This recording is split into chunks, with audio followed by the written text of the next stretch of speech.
I wanted to show you an engine that we got in, and this is the reason why you don't want, see that? That's why you don't want a Ford reman engine. Ford reman engine uses what they call plasma weld technology. The parent metal of the block is not the same hardness as what they do when they spray weld bore. These things are junk. I mean, it just renders it useless. I mean, this thing shells out, and you'd have to sleeve every single hole, and it's not worth it. I mean, this is ridiculous. So this is the reason why you don't want a Ford reman engine.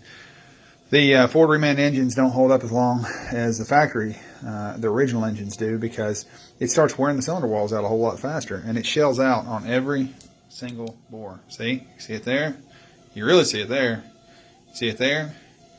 And this one here, you can't really see it very well on. But anyways, that's another reason why not to choose a Ford remanufactured engine.